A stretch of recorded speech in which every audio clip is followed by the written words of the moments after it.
నిన్న వైఎస్ఆర్సీపీ పార్టీ అధ్యక్షుడైనటువంటి జగన్మోహన్ రెడ్డి గారు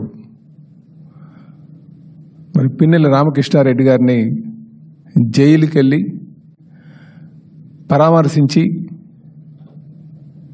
వారు బయటకు వచ్చి మీడియాని అడ్రస్ చేశారు.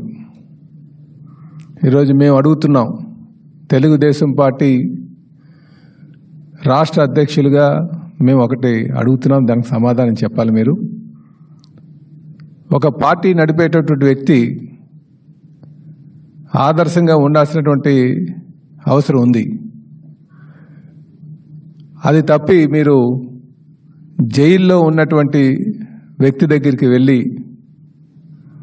ఈవీఎంని అందరూ చూస్తుండగానే పగలగొట్టి అలాగే సిఐ గారి పైన దౌర్జన్యం చేసినటువంటి వ్యక్తిని వెళ్ళి మీరు పరామర్శిస్తున్నారంటే మీరు ప్రజలకు ఎటువంటి మెసేజ్ పాస్ చేస్తున్నారో ఒకసారి సమాధానం చెప్పాల్సినటువంటి అవసరం ఉంది.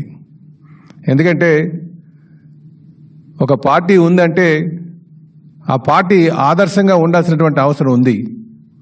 ఆ పార్టీ అధ్యక్షులు కూడా ప్రజల యొక్క ఆలోచనలకు అనుగుణంగా వెళ్లాల్సినటువంటి అవసరం ఉంది. ముఖ్యంగా వాళ్ళు వేసే ప్రతి అడుగు కూడా ప్రజలు గమనిస్తూ ఉంటారు.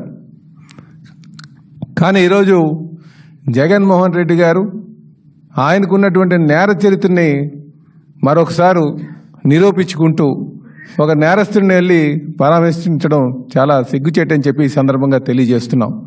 ఎందుకంటే నేను తెలుగుదేశం పార్టీ రాష్ట్ర అధ్యక్షుడిగా మాట్లాడుతున్నటువంటి మాటలు ఇవి. ఏ నాయకుడైనా సరే ఆదర్శంగా ఉండాలి, ప్రజలకు ఒక మెసేజ్ పాస్ చేయాలి, ఒక నమ్మకం చేకూర్చుకోవాల్సినటువంటి అవసరం ఉంది. కానీ ఈరోజు ఒక క్రిమినల్ని పరామర్శించడం చాలా దురదృష్టకరం అని చెప్పేసి ఈ సందర్భంగా మేము తెలియజేస్తూ, అలాగే ఇప్పటికైనా సరే ఒక పద్ధతిగా వెళ్లాల్సినటువంటి అవసరం ఉంది.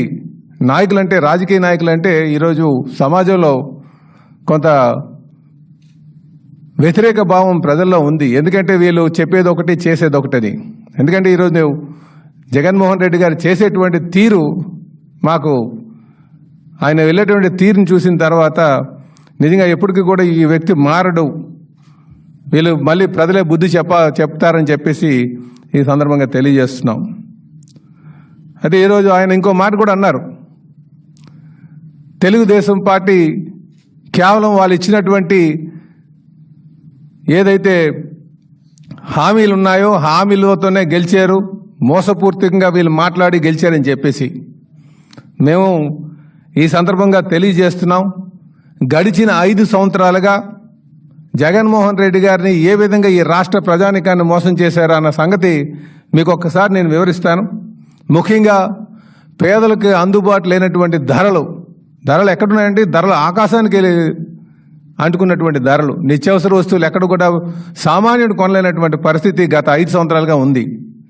ఇదే కాకుండా విషపూరితమైన, అంటే పేదవాడి యొక్క బలహీనతను ఆసరాగా చేసుకొని నాణ్యత లేనటువంటి మందు అమ్మి సుమారు 35 లక్షల మంది అనారోగ్యం పాలైనటువంటి మద్యం అమ్మి ఈ రాష్ట్రంలో నిజంగా చాలా మందికి ఇబ్బందికి పెట్టినటువంటి పరిస్థితి.